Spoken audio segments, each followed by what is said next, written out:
Okay, so we have quorum with Matt, Malcolm, Matt, and Alan.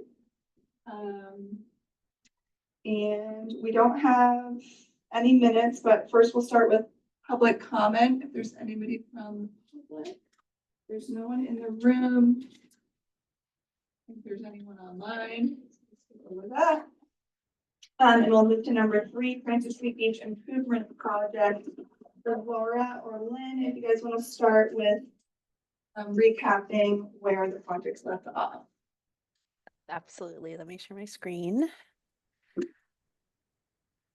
So we did a more extensive share out last time, so we're just going to kind of just remind everybody where we left off. Okay. Everybody see my screen okay? Oh, Yes. let me, hold on.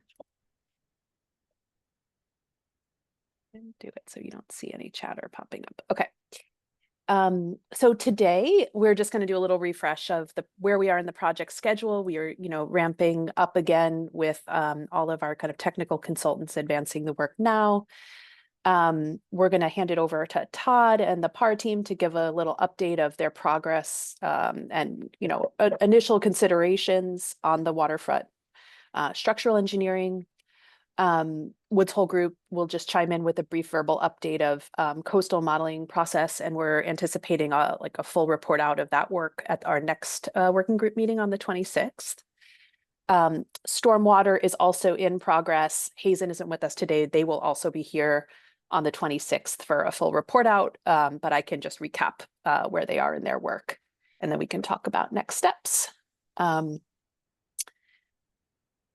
So just a reminder on the project schedule. We had kind of our pre-design phase and concept alternatives and intensive community engagement happening, through last winter. We've been in this period of onboarding Todd and the PAR team and doing more technical analysis. And, we're here sort of pulling together that analysis in the course of September and beginning on our schematic design documentation.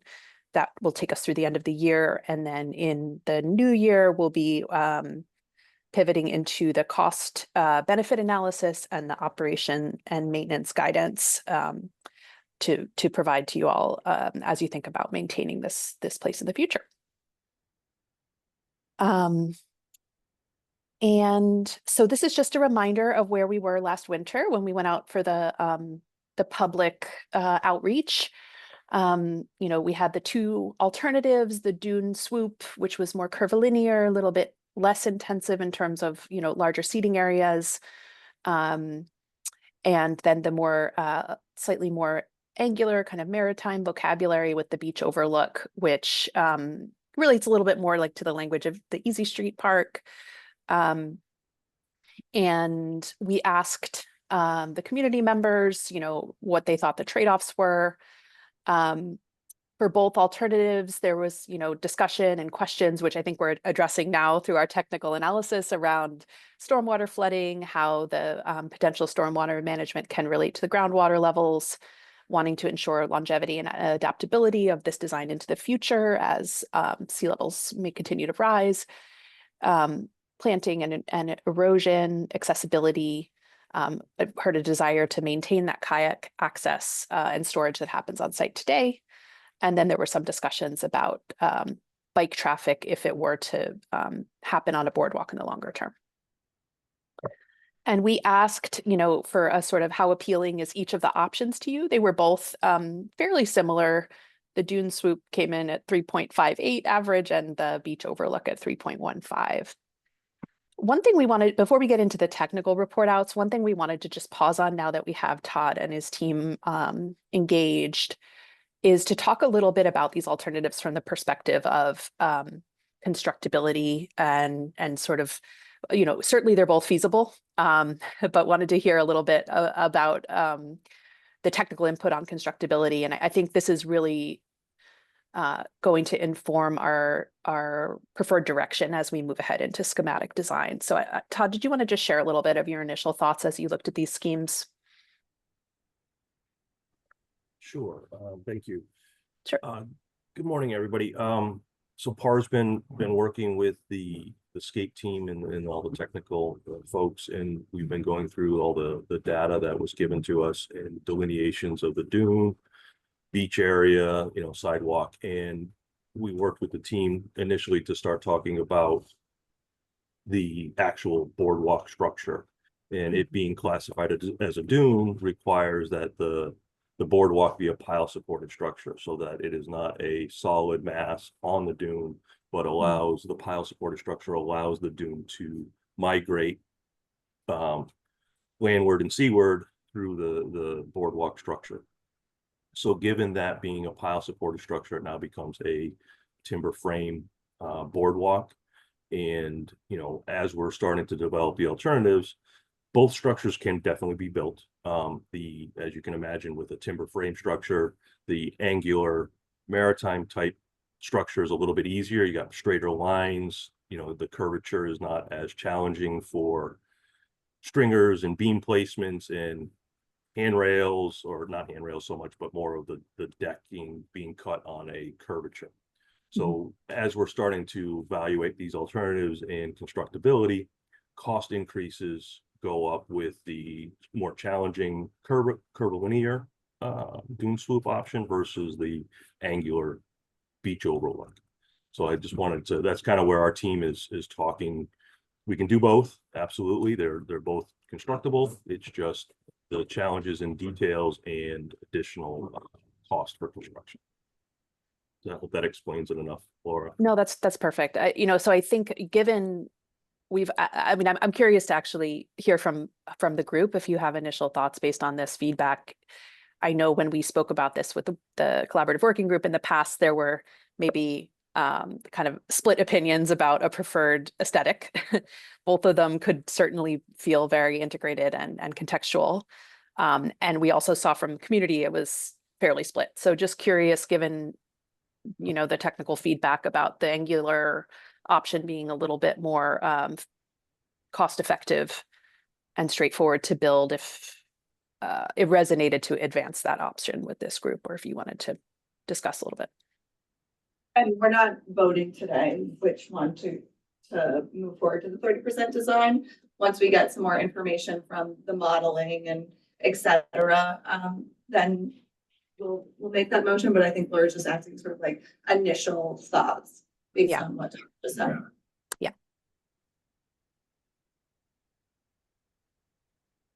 Feedback right now?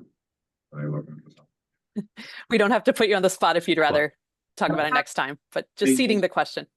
I think we go back to the previous meeting, which was a while ago. I don't have a perfect memory of everything we talked about, but the dune slope is nicer. I think aesthetically, it kind of does, I think, is better, but we have to look at existing conditions, what's the best to construct. And what also allows us, and I do remember this conversation, I just don't remember how it was said, continuing down once those properties become available, if and when that happens. I believe the dune slope was better for that, if I remember correctly, but I'm not 100% sure, Laura. I think both are feasible. I do think if it were to be a more continuous multi-use trail, we're going to want to think about it being a fairly, not a lot of twists and turns, of course, for bikes. Yeah. That's okay. There you go. That was the other one. There's going to be bikes on it somehow. You're not going to be able to eliminate it, but you want places for people to sit. And I remember that part of the conversation. Yes. I just don't know which one is better for that.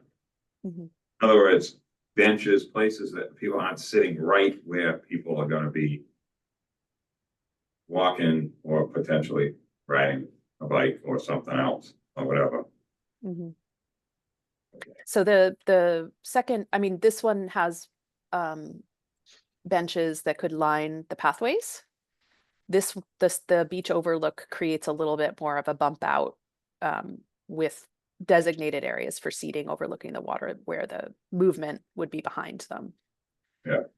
And both of them are designed in a way to be adaptable to extend it. Yeah. Exactly. That's a given for both schemes. Yeah. There you go. Any other initial thoughts? I think that I'm happy with either of them. If the one on the right is cheaper and easier to take care of, easier to maintain Yeah. substantially, then I'm fine either way. I have a question. If it's gonna be on piers, Mhm. part of the goal of this is to raise the level so that the water isn't going onto the road. How is that will that be a fortified dune? Will there be something under the dune? Will there be something in front of the road?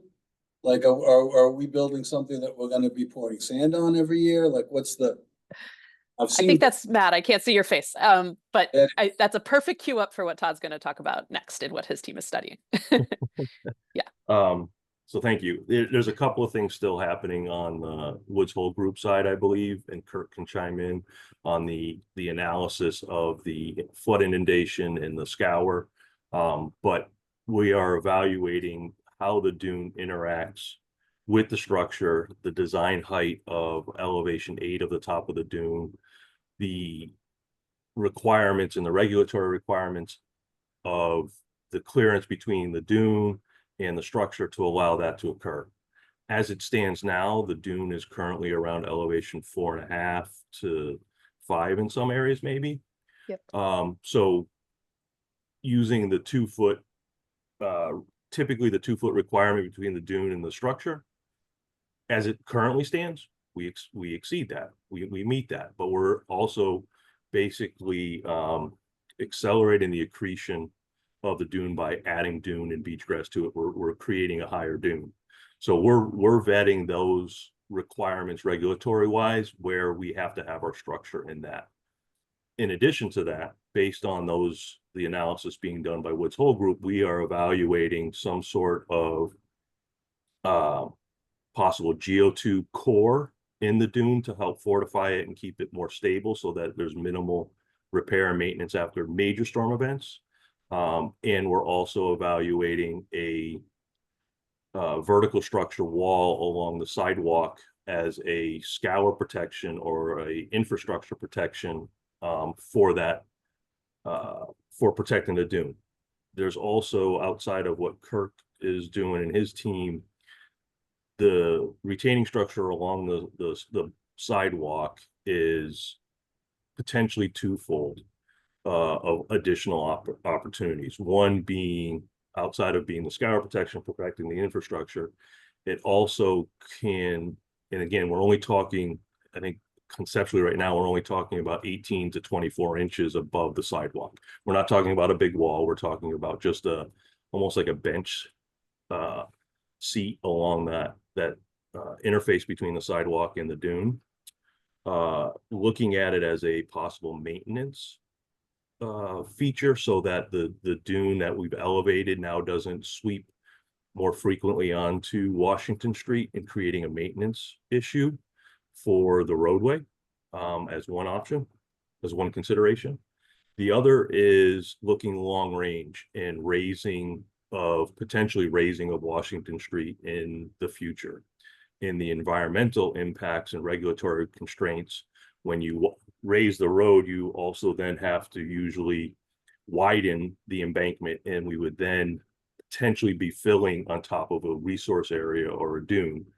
By integrating a short wall, we could look at that as keeping the separation between the future elevated road and the resource area and not have an environmental concern or issue that has to be dealt with 25, 30 years from now. So those are the factors that we're kind of going through right now and vetting those as outside of what Kirk is doing in regard to that. Or anything And we else? get to my summary to There you go. support Todd. Like I can Okay, add some great. more. Look, I have a slide for you too. I can add some more details. Actually, I'm just going on to turn that. off the slides and let you so we can see faces. Yeah. Yeah. So let me maybe just walk through what we're doing that's supporting what Todd said, although he stole half of my thunder in some regards on that. But Sorry. So really there's 3 analyses or modeling tasks that we have going on right now. One, which, is really Hazen and Sawyer's model, but we're supporting them, is providing them information on what Nantucket Harbor is doing under current conditions, future conditions, with and without storms, so that they can have that as, boundary condition information that informs how the stormwater works, right? When it rains and we implement this, what's going to happen, especially as the oceans continue to do its thing. So we provided them a whole litany of time series of information that syncs up with what the state standard stuff is, so they can use that for their stormwater modeling. So there's that piece. The second thing that we're looking at is, really looking at, okay, when we implement, whether it's the dune swoop, whether it's the beach overlook, we have both of those built into an erosion performance modeling scenario or program. So we're looking at what happens now if we put that in place, if we get some storm events that, or just even general normal conditions where that's going to move, it's going to erode, what's going to happen in those cases. And we're really looking at three specific things there. We're looking at one, does this thing work, right? From a storm damage perspective, like if we're putting this new dune restoration feature in there, will it function as intended and not, cause problems where the road gets damaged or so on and so forth. Second thing is kind of what Todd was hinting at. We're looking at, sand overwash potential. So by doing this, are we creating a situation where we're going to have more sand going on the road on a after a storm event that requires a maintenance concern? It's can be a nuisance, a problem. And in that regard, if we see that in the model that's occurring, now we're talking about what I would call a landscape wall feature that'd be directly adjacent to the sidewalk. Again, it's not 5 feet tall or anything like that. It's really like at knee to thigh level. Could be fitted with benches. Could be really nice, actually. Yeah, we agree. So it basically would limit sand during extreme storm events from pouring over the road. If that even happens, we'll see what the model shows on that. And the last thing we're looking at is just maintenance requirements for the dune itself. So that model also is going to show, hey, when we get a big storm, how much damage is really done to the dune itself, right? Assume it does its job, it's working protection, sand isn't overwashed anywhere, right? Do we need to have more than just the dune itself for protective reasons, whether it's a quar, core, something like that? Everything I've seen so far indicates we don't need it, but also just from the standpoint of like, how often do we think we're going to have to like repair this dune or re-nourish the dune, those type of things. So there's a lot going into that erosion model that we're working on right now. And those are the factors that we're trying to get out of that. So there's that piece as well. So we've got the stormwater assessment, we've got the dune erosion, overwash performance piece. And the last thing we're doing is basically overall flood performance from water level based stuff. So think of erosion as more wave focus, wave generation, water levels come up, waves come in. But we're putting this one piece in along all of Washington Street. How does that work from an independent flood reduction standpoint? It is the lowest or one of the primary or kind of clear and present danger points of floodwater entry. But obviously there's other low points along this stretch of shoreline. So how does this work in concert with that? Does it then cause potential problems of flood redirection or velocity concentration? Something we have to kind of look at from a regulatory perspective as well. So the last model we have basically really details how the physical movement of water as something floods moves in and around these new features compared to what happens now. So that's the last modeling piece we have. That one's pretty much wrapped up. I just didn't want to let the cat out of the bag and show a bunch of stuff today without having the erosion model, because I think they kind of go together as telling the overall story. So that's kind of the summary of the modeling work that we're doing. And that, as Todd mentioned, helps him put in context what he needs to do. Do we need, this landscape wall feature? How does the dune actually work? Are we going to have to, how often do we have to maintain this thing? All those types of things. We're trying to answer those questions. And give some more input on that. So we'll give a full summary of that next time we're together, but all those models are in process right now. Perfect. I have a question for the last model that you just mentioned. Yep. Does that consider tie-ins with abutters? Because we've had conversations with the abutters that are interested in tying in, and then, you know, if they don't tie in, then does that adversely impact their property? Yes, so we have included and again, we're modeling both the dune swoop and the beach overlook design scenarios in the model, and we have in both of those included tie-ins to the adjacent parcels on either side. And a little bit of a sneak preview, it actually helps some of the velocity. There's actually a velocity reduction with the tie-in relative to adjacent properties. So it's pretty important that we get that tie-in worked in there. So I'm glad to hear that they're interested in that, because it makes a big difference in some of the performance work that we're doing. Kirk, I'm gonna put you on the spot. Do you have a sense yet of whether one or the other of the schemes is less impactful in terms of redirected flow, or we're not there yet?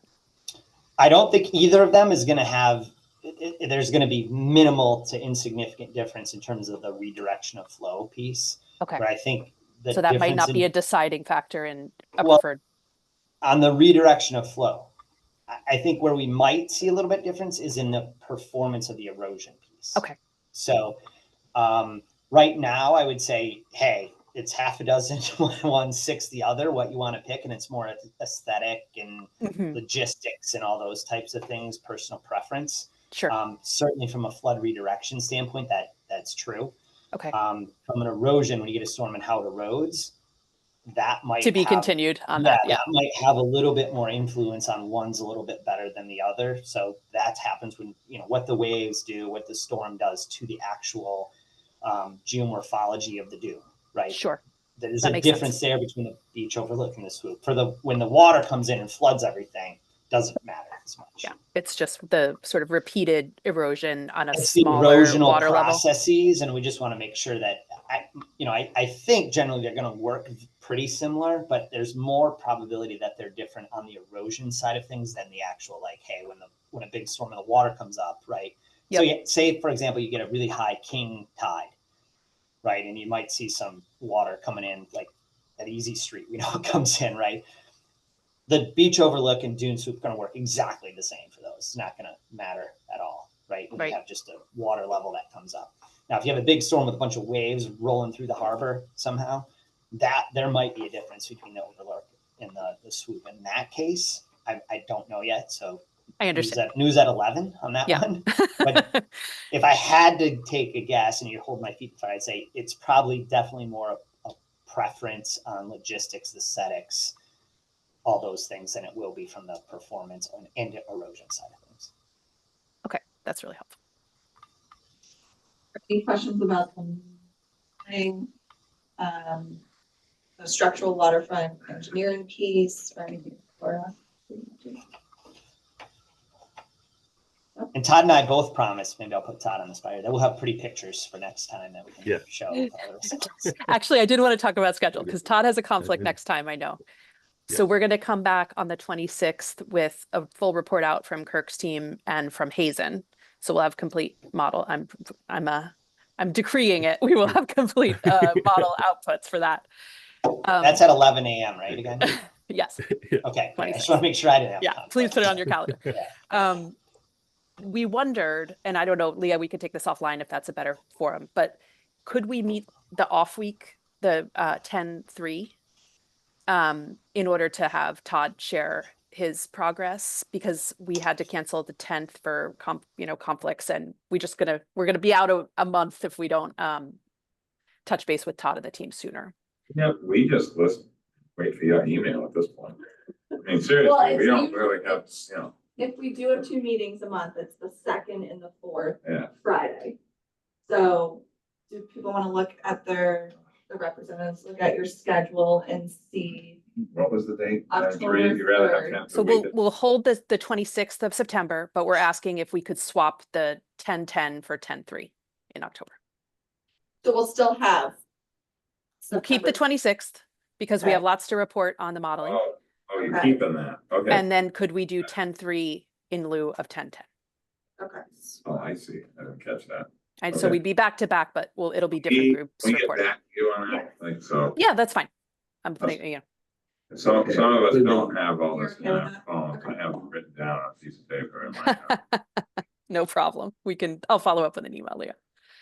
And I think a question I have is, you know, we have, you know, 8 weeks of schematic design, which we're going to want to be rolling with the preferred direction documentation.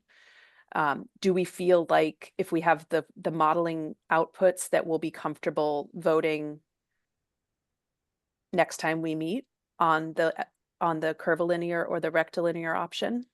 If we can tell you, we don't have a full cost estimate, but we can tell you from Todd's perspective, it's going to be slightly but more affordable and constructible to do the rectilinear one. We have the public feedback, and then at that point we'll have Kirk's input on erosion impacts.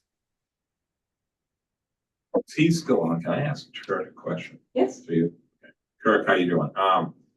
Have you been over here to see all this? Have you, I didn't visit down with anyone, so I don't know if he's here or not. You've seen this? I've been on Washington Street and Francis Okay. Street, yeah. I've been So there when you went before. down there, this is how I sort of look at this. This beach is sort of like by itself in comparison to, when you go over to that green grass area where people suddenly have like a little get together, and it has the old bulkhead from whatever year that was built before rules came in. Did you look at that as just a engineer and say, okay, this has been here for how many years, and this is what it looks like now? And it probably looked like that 50 years ago, or whenever it was done. Versus the section that we're talking about. That has real dirt, it's solid and hard there, real grass, like it's holding together. So if that bulkhead, if the water comes over that bulkhead, it's just going into the ground. It's not washing sand into the road or something like that. So I'm looking at this section as like, okay, what's legal today that can give us the same result, even though it's not, we can't build like that anymore, I'm assuming. So are you looking at some sort of hidden sheet pile that's like made out of plastic underneath this? Are you looking for something that no one sees, that's hard armoring but not exposed? Is that what you're kind of modeling a little bit, or as an option in this part we're talking about?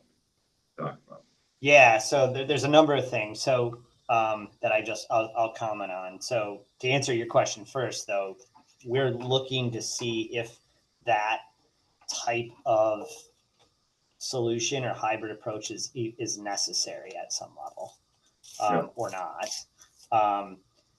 You know, one thing that is kind of interesting is this shoreline through here. You know, you mentioned the bulkhead that's been there for a while, right?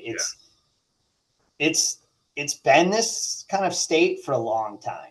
It's not, you know, a heavy erosional area. I mean, that's pointed out with like all the historic data where it's been pretty stable over time. That doesn't mean it doesn't get, you know, some energy every once in a while, but it's not like a fast mover. And the grass being established the way it has on kind of the upper part of that profile kind of indicates that as well. Yeah.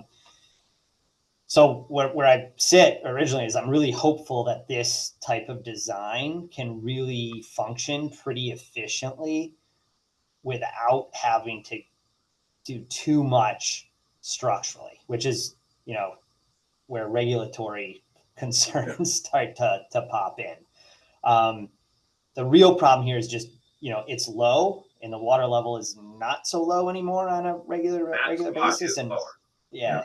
And it might be getting worse over time. Maybe not as worse as people think, as fast as people think is one thing I'll say, but certainly it's coming up. So anything we can do to build elevation capital and still make it a very feasible, friendly, recreational place to go is kind of where I'm sitting.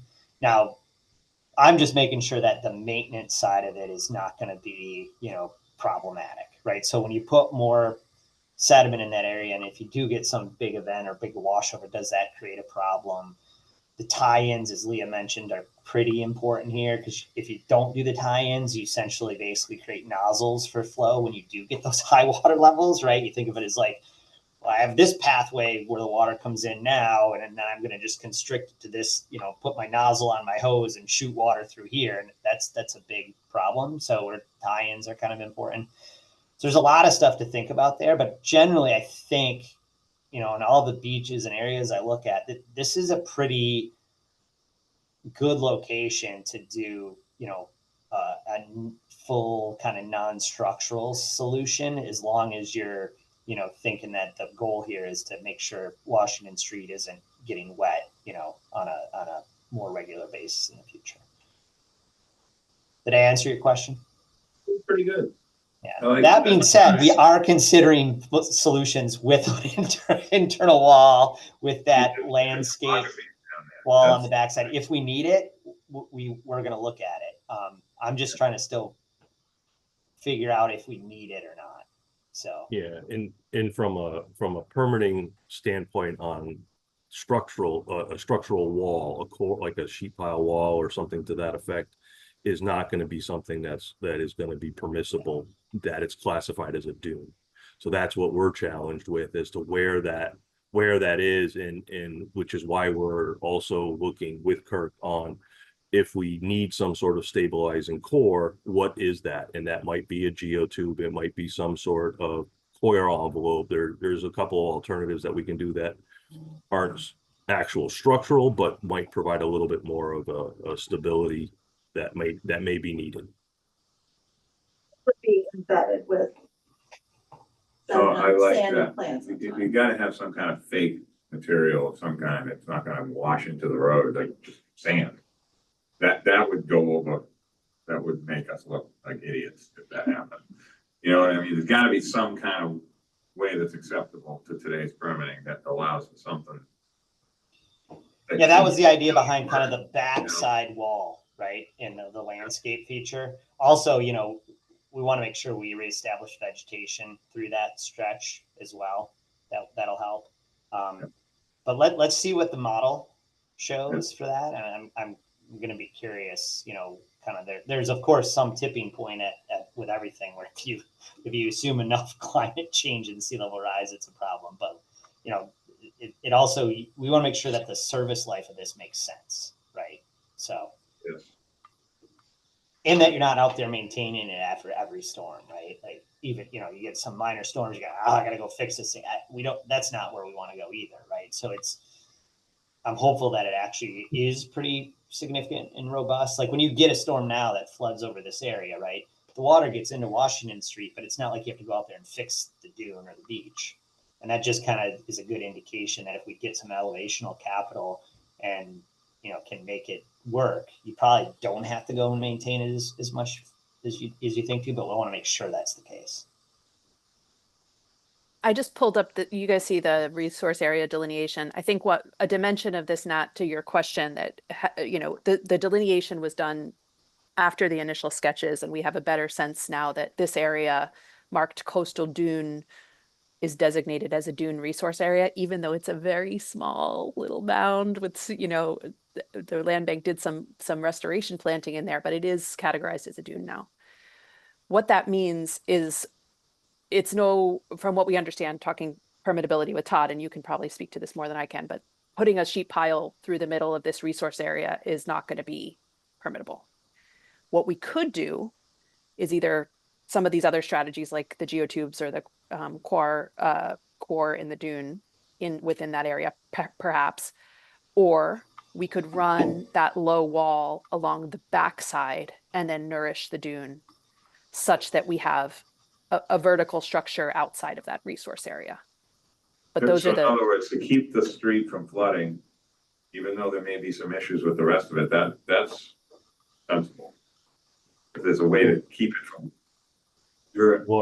Just thinking about sand and Keeping the sand in the water. An easterly wind with a super high tide is the issue. Once in a while, it doesn't happen every year, but. Right. Laura, can I share my screen real quick? Yeah, please do. Stop. So we just, this week has been a kind of our push this week to start sharing. getting ourselves really acclimated to this and getting our sketches. We're really just getting plan development going, but and this is very schematic, but you've got Washington Street. We're looking at basically just a 2-foot high wall. Now this dune we're just showing very preliminary going up to elevation 8. But as this moves back and forth in a storm event, we're trying to get some sort of wind swept protection and other things in here. And hopefully we can do some robust landscaping in here where it also helps hold it in. Yeah. So, we're talking sidewalk and Washington Street, but that gives us some protection and gives us the ability to reduce maintenance or wind blown sand going onto the road.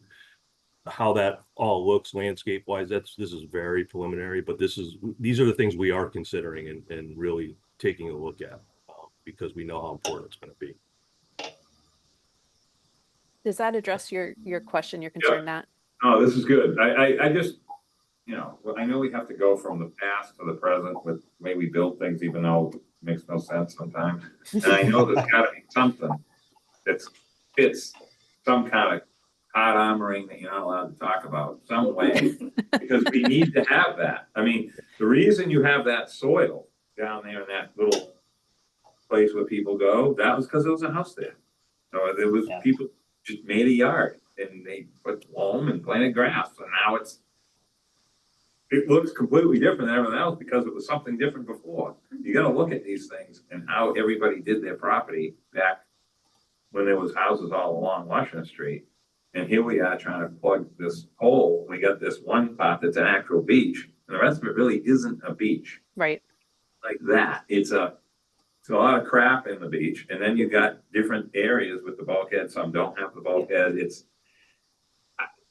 We got to get this right because everybody's going to see it, and it's going to be great when it's done. It's just getting there.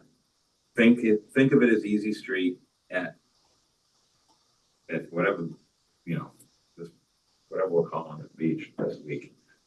Yeah, Street beach. I don't think we ever actually said that years ago. But anyway, that's what we have to get this right, because the rest of it is going to be completely different, and we don't know when that's going to happen. I So- think. Go ahead, Tom. Go ahead, Laura. No, go ahead. I was just going to say, I think the thing that Todd and Kirk pointed out through this study so far that is insightful is understanding what I just showed you with the delineation of the dune and really not being able to permit structure in the footprint of the dune. Yeah. If we do have, and Kirk will tell us what we need, but if we do have a more structural, sheet pile, even if it's just seat wall height here, and it could have a nice, seat cap on it, in the future, it could be, it could be designed so that it could go up and we're still not impeding this resource area. And if, per the CRP, we come back and at some point Washington Street wants to be elevated, it can beat that wall. Yeah. And we're not impeding the dune. So I think it's an interesting solution that could be part of the landscape design of a nice place with seating, but could also really give us flexibility for the future. That's the kind of thing that needs to be said. Yeah. Good. We'll sell this. And that was kind of the intent from the beginning. All on. We got all kind of on. lost somewhere in the middle there, but like the intent from the beginning was to utilize the space adjacent to the road to make sure you're not boxing yourself in any kind of way, but still creating a usable public space with viewscapes to the water that was building resilience overall, but making sure you do have that kind of last line of defense if needed, and flexibility to build out, in many different directions or options into the future. Like Laura just mentioned, you can make the wall go a little higher, you could raise the road, you could increase the dune elevation, you could, all kinds of stuff that allow the flexibility and modular approach to the design is really what we're after here. So a lot of this stuff we have to do from a regulatory perspective, right? Which is just looking like they're going to ask questions. Like, what does it happen here? What does it happen there? Understanding where we kind of want to get to is something that is checks a lot of boxes for the community in the town. Okay. Thank you very much.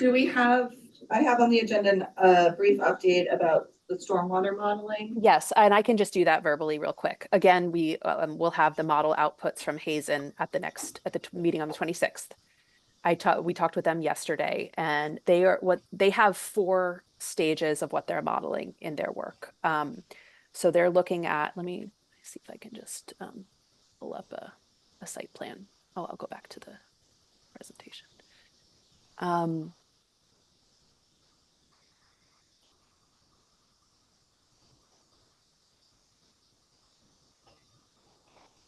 Share my screen. Okay, so this is a view, but you'll get the idea. So they are modeling, they're looking at this interior corner parcel as a rain garden, the 1 meter street parcel as a potential rain garden, and then looking at any sort of rainwater swales that can be added to the existing RL or not RL, Salt Marsh Center parking area. They're running 4 scenarios. Scenario 1 is just the existing condition to understand what it's doing, because we don't have a good baseline modeled yet. 2 is combining, there's 2 outfalls, one kind of goes out along Meter Street and one comes out here. And in talking with the town, the understanding is that we want to combine those. And so scenario 2 just looks at what happens if you combine those into one kind of reconstructed outfall with backflow prevention. So you're not getting that water coming up through, through the manholes or the drains. Then scenario 3 would be the addition of these rain garden and stormwater swale components. And then they'll have to see what they see in terms of how much capacity these spaces actually have. We know that in discussions with you all and even with the community, we know groundwater is already high here. So how much capacity do we really get? How much added benefit in terms of stormwater will we get by adding these rain gardens? And then the 4th is, if we see some capacity, could we pull any stormwater off the road? So in kind of similar in the way that the Easton rain garden has those little notches where water can come off the road and be treated within the rain garden, is there capacity for that to happen here? So they're looking at those scenarios, and that will help us inform, it'll help you make decisions about the future of these spaces and then inform the design of them moving ahead. Okay. So that's what's coming. I think, Leah, one thing, I don't know that we'll resolve it today. We still had questions about what is the best scenario to model for the Salt Marsh Center parking lot? Is it keeping every parking space, or is it something that is more intensive in terms of greening and capturing more space? But I think that needs weigh in from your context at the Salt Marsh Center as well. Yeah, I will continue to try to find that answer. Okay, because we can, Hazen's completing those first 2 scenarios, probably within the next week. And then as they model number 3, we just need to give them direction on Okay. our initial thinking was maybe we just model within keeping the existing, bringing the parking spaces up to code and keeping the existing layout. I'm actually gonna just show you what I'm talking about here. These are probably not. Well, while you're doing that. Yeah. The town is discussing, and I think it's on a Washington Street parking lot, they're discussing $1 million to upgrade parking lots. Yeah, right. And I want to make sure if we're doing that we're taking sort of the water into consideration. That we aren't just trying to get more parking spaces and then forgetting that, oh geez, this parking lot needs to suck up a lot of water. So so I hope that whatever we learn from Salt Marsh is applied down the road if it isn't included already. We met with them. That's the group we met with, Leah, right? The other parking lot study that's happening. Yeah. And it seemed we were ahead of them in terms of it, getting into kind of schematics. They didn't have a lot of direction in terms of like what they were looking at for best practices yet. But certainly if there's more information that we should be, sharing, happy to coordinate, or we can sort of give them these sketches. I don't want to spend $1 million to add 20 spaces and then find out that, oh boy, we should have done X, Y, and Z here first. The problem with this conversation is we all know in this room what really should happen there. That should be the new old island home should be the Salt Marsh. And the new island home should be the new island home to fix this mess. And hopefully personally, what I was gonna suggest is if you do a model of it being gone and how great it would be with more parking and fixing the stormwater, whatever we're doing with that, might help us sell this map. Yep, so then you can multiply it by It's three. like so simple to see this. I support that, yeah. It's the right thing. I mean, we messing around in 2026, today's dollars to not do the right thing for the next 100 years doesn't make any sense at all. You know, that building we're lucky to have, but you know what that used to be, and it's like, it needs to go, and that needs to be parking and whatever we're doing with this water. Wow. It does. Selling that may be different. Well, it's the right thing. That So doesn't matter. It's like you said. we got one way Broad Street happening at a meeting in 2 seconds. So it's the smartest thing we ever did without a big committee. So anyway. I mean, I could show you real quick what we looked at, and I think what our scope says is that Salt Marsh Center stays in place. So if you should just let us know if that should be rejigged. This is the existing parking lot. You can see the green areas, and there's a lot of wonkiness and inefficiencies. It's not to code. It doesn't have enough ADA spaces, which is important, of course, especially at a senior center. These spaces over here in particular are really narrow and not up to code. There are 31 spots today, and then 2 spots that are used kind of informally right here. So we looked at if we just cleaned it up, got it to code in terms of the number of ADA spaces. We're still not quite, I think some of the travel lanes are still a little narrow, but we can get to 30 spots. So our initial, thinking was, do we take this green, try to max it out for stormwater, and ask, Hazen to model what's feasible there. We also looked at this is a little drawn on top of, but a little bit more intensive one where these, spaces to the side could come out, and this could be more of a landscaped area. I mean, certainly we could look at a more, like, if you were going to take the site from scratch, what would you do? That's a really different design. So yeah, just would want to be able to give, direction on what we want to document and see in this space, especially to Hazen as they're modeling the scenarios. I don't know if you want to invest in like cleaning up this lot Yeah, when you're not getting a lot. this is where the Nantucket would go ballistic over this. Is there a way to have the drainage, system put with covers like we have down at the steamship for the pumps stuff? There's like these big covers that lift up. That, how this would end up, So I'm just at access in the parking lot. like a tank under the. But parking whatever lot? we're doing, is there a way to make it so that you can drive over the covers like we do down there? You have to see down there how they have them for the sewer pump out. Right, Charles, but you can. Yes, I'm just whatever asking. You want, but initially, when they initially looked at, should we put tanks under the parking lot and in that green area that the land bank owns? Because the groundwater is so high. Right. It does not make sense. Yeah. And so that's why we Okay, switched to, or not switched, but went the route of like the natural vegetation, Okay. stormwater management, until there's a larger plan for this whole area in the downtown of stormwater management. Did I get it right? Yeah, Okay. and we are getting together this coming week. They try to get some direction from the town on how we're dealing with stormwater downtown. Pumping. Elimination of outfalls, lighting systems, so we're moving there, but we don't want to have underground storage that needs to be empty, waiting for a storm. Yeah. Because then that's too it's much gonna maintenance. float and it's gonna pop out of the ground, or you have to provide so much. I didn't structure know down what there. it was. I thought we were talking about, like, I don't know, mechanical pumps, so I'm not sure, I didn't know what was actually happening with that, so I brought that up. So, I think regardless here, we're conscious, we're doing schematic design. It's early.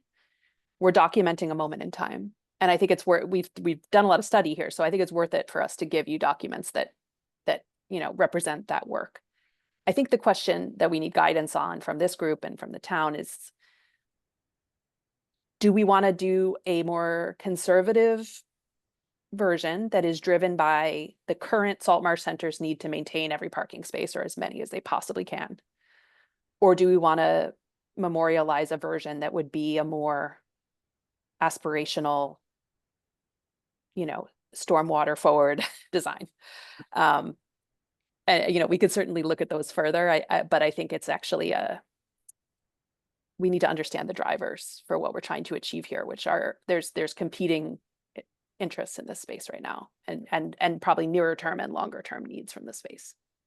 Yeah, so my understanding is that the town owns the parking lot, but it's leased out to Elder Services, like for 100 years or 80 years or some crazy amount of time. Yeah. So I see, or I anticipate nothing really happening with that parking lot until the Salt Marsh Center is moved to a different area. Sure. And once that happens, then like the construction of the parking lot would happen. Mhm. My opinion, but I see Matt shaking Yeah, his I head. agree, and you don't wanna be taking any spaces away, even if the spaces are not quote unquote legal. Yeah. They still Right fit now. the cars and everyone's used to it. It just works. Like, It works, so yeah, so you Yeah. don't, it'd be like something natural, I have, I can park 30 cars and legally I can probably only park 12. Yeah. Yeah. Right. So I think you don't, I think you wanna leave well enough alone Yeah. until there's a reason to change it. Couldn't Yeah, agree more. and when there is a reason to change it, then I would say that the stormwater BMP should be implemented within this parking lot. Cause you don't lose that many spaces, right? By adding in the stormwater component. This is what we had drawn back in the concept phase, which Yeah. is a reconfiguration of the parking lot with a more robust stormwater management zone. That we haven't, this was years ago. So we have in the more recent studies assumed the Salt Marsh Center in place based on what just the direction we received. So it's, I totally hear what you're saying. You're probably not going to go back and repave this and, put in some swales when it's not a significant change to the property. So maybe we actually want to look towards a more of a future condition in what we're studying here. That's what I would say. But I just want to check with town admin to see if they're aligned. What's really nice about this is if you're creating this new beach kayak, hub here, all of a sudden you have a parking lot that could serve it and really be a part of the design, as opposed to just, a reconfiguration of what's there today. So I like that thinking. I wish we Yeah. could follow. Everyone will fill it up by 6 a.m. and. I know it probably won't be for beach parking, right? I've tried to park down here. It's not Fill it by fun. 6, I drive through at Yeah, like 5 in the morning and yeah. no one's there. No way. Yeah. Oh, but the parking lot, we had to put Washington Street, we had to put rocks on the beach because cars were parking in the marsh. Oh I my mean, gosh. Yeah, a few years ago, so, Farther down by the fish market. yeah. I take my canoe out there, and the last couple of times there's no parking there. Yeah, they're parking there for the day. They're there for the day. Or the same cars. Yeah, and we put rocks down there because this is back when we actually were enforcing the laws when Finn Murphy was here. We were moving, all the cars were moving from downtown and they were parking in the marshes for the day. I mean, I used to, So this is the pressure that it's under. so now when I always look at the tides to figure out when I'm gonna go out. Now I have to figure out, well, am I gonna get a parking space? Am I gonna walk all that distance? So it's crazy. Anyway, we're off the topic. a little bit. I know, but it's a major issue. Okay, are there any other questions or comments about anything we discussed today? I have one other comment. Kirk made a comment about, it might not be as rising as, the water might not be rising as quickly or as high as we sort of have estimated. And I've heard that from the town side regarding a couple of projects, and maybe we can change our process and, and our timeline, and maybe we can push the expenses out And I think that's all well and good if it's based on facts, but I think we have to be worried, I'm worried that we have to be able to give the homeowners and the businesses on Easy Street, et cetera, direction on what they have to do when. And, you know, because they shouldn't have to spend money 2 or 3 times. We shouldn't have the homeowners fix their homes on Washington Street. And then 10 years from now, they have to, you know, change the height again and change something else again. So I think as you guys are working through this, you know, I think it's great that we're able to, you know, maybe make the, you know, the side of the road taller over time. But anything that's gonna impact the homeowners, et cetera, you know, or the businesses downtown, we should be, as a town, we have to tell them, this is gonna be the standard, this is where you're gonna be moving to. So that so they can, and I don't have the answer to that, but I'm just worried that everyone will go, oh, there's nothing to worry about. We don't have to do anything, and we'll be there 15 or 20 years and it'll be an emergency. So I think we're doing the right thing now, trying to get ahead of it, but let's get ahead of it and give the right direction. Does that make sense? That's true, but we really don't know what the right direction is. Unfortunately. Well, Well, I think I'd just point out, you're not trying to like solve the world of flooding on Washington Street with this intervention. This is the level that you've selected to build is like a long-term high sea level rise condition. In my mind, that's a no regrets action because in the nearer term, let's say that doesn't happen until beyond 2070, you've implemented a solution that provides more near-term flood protection in a storm situation, maybe not the biggest storm, but a moderate storm under future conditions. That's not, nobody's going to fault you for providing a little protection in a storm if you're planning for a long-term sea level rise. Yeah, well said. I think just as a reminder, reaching that elevation 8 here, I think the CRP talked about 7.5. The 8 gets us, per the Massachusetts Coastal Flood Risk Model, tell me if I get this right, Kirk and Joe, that would get us above the annual storm. Well, I think what we're trying to do right here, and again, you know, there's a lot of uncertainty in the projections, and so you need to be prepared. And I think looking forward is always good along the lines that Joe said. The design was, I think, laid out to make sure that by 2070, you're still, you know, Washington Street isn't flooding on a day-to-day sunny day basis, right? So any normal tide you get, even higher tides, aren't going to flood Washington Street with this level of protection. Now, we still have work to do along other areas of Washington Street, but this is kind of the first step in that process. So the idea here is like, we want to be able to keep Washington Street and the shoreline in Nantucket as kind of, you know, same usage it has now when there's not a coastal storm, out to a fairly conservative level that the state is using for 2070. Maybe that's 2100, maybe that's, you know, 2150, right? Depending on what happens. Maybe it's sooner if things go higher, depending on what you listen to. But it really is, you know, a good forward planning level. What that buys you in the near term is also some pretty decent storm protection,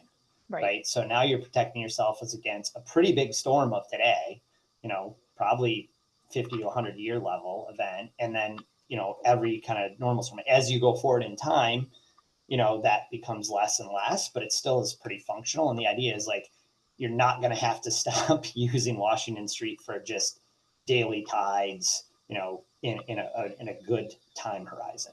What that means for overall planning in the town and in policy towns, I agree that, you know, there's got to be some kind of decision made there. And I think we can work through that, but this is going to fit within that context, I think, pretty well. And planning for access on a daily basis is different from what a homeowner might do to protect their home from a storm. They might still want to elevate, but that's going to be a totally different engineering standard and water level that they'd be looking to protect their property rather than, you know, daily access. You know, we're sort of preserving the way you get through this place and get to their home, you know, for long-term use. But flood proofing or elevation, that's a different standard. I guess I'll put it a different way. We had a capital meeting, we had capital numbers, preliminary numbers given, and they're fairly substantial. And the thing is, oh, well, we can push this off till later. And so I'm just like, so that's the first impression when everyone sees, $1 billion worth of capital, and a good chunk of that is over the next so many years, and a good chunk of that is coastal resiliency. People are looking for a reason not to put money into coastal resiliency. So I'm putting it a different way. And so that's all. So I just think we have to be aware, and if people are gonna make business decisions on Easy Street and other areas to raise their homes, let's just make sure we're giving them a good standard to raise it to, that we can give them, that we can speak, the town can speak with one voice with, okay, this is where you need to go to then. You're gonna spend that, okay, great, this will fit in. That's all I'm saying. But Matt, didn't Frisbee's house have to be raised like that by code? Yeah. Well, I mean, Well, we're talking about Easy Street. I know, but And I'm then saying, the door, then we're gonna let them stay there and the road's gonna be here and, so I'm just talking more like, okay, what? the building across from Easy Street Park, whatever we're calling that, those were built higher, because they're the only new thing, is that thing, yeah, whatever it's called. Bill, you know what I'm talking about. Yeah. And that's not the new code. If that was today, it would look some funny. It'd be another 2 or 3 10 feet. high and everything else is on the ground. It would. You know what I mean? I Yeah. mean, it's, Yeah, so I'm the- just saying, the like, structures are building code. Yep. Which FEMA plays into as well for the height. But I think, Matt, maybe what you're talking about is like if they're gonna redo their bulkhead Yes. or something Yeah. like that, that private what the work. height Yeah. should be. And when I've been talking to private Yeah. homeowners, I do give them the number of 8, which is Yeah. what we're using for Easy Street and for Washington Street. Yeah. So, There's a lot of hope that we don't have to do this. There's a lot of people going, oh yeah, that's, I hope That's you're great. right. I hope we're right too. I know that, but I'm just saying. That's all. Thank you. That's all on our end. I think it would be helpful, in addition to having a conversation and getting your guidance next time on a preferred sort of design scheme, also to understand how we want to proceed with the parking lot. Yes. And I think we should have Hazen hold off on modeling that until we have, because they have one model run, right? So we want to make sure we're getting information on the right one. So they may come back with the existing condition and then the combined infrastructure, but not yet including the parking lot and the stormwater areas or the rain garden areas, if that makes sense on your end. We can follow up on that, Leah, if you have other thoughts, but How many runs have we paid for? Are they gonna do 2? four Four. runs. Okay. So the other thing we could do is ask if they could do a run with just the rain gardens and then a 4th run that then pulls in the parking area. That would eliminate the ability to see if there's capacity to pull in water from the street. My gut is that with the groundwater level, we're not going to have a ton of extra capacity anyway. They'll know once they run the 3rd run. Can you email me those scenarios? again? Yes, I will. And then, and then. And we figure can that. make a decision. Yep. And then, okay, so the next meeting is a go for September 25th at 11 here. And then I will send a follow-up email to see if we can switch the October 10th meeting to October 3rd. Yep. If Got you it. know, if you already know your answer, let me know. Yeah, I like this Friday thing. It's helpful because there's not a lot of other conflicts on Fridays. I think that was Nice. a reason for doing that, I think like so. 100 years ago. Yeah. That was all. Okay. All right. Thank you. It's a really helpful discussion. Thanks, everyone. Adjourn. So moved. Second. All in favor? Aye. Okay. Yep. All right, have a great weekend, everyone. Have a good weekend. Bye.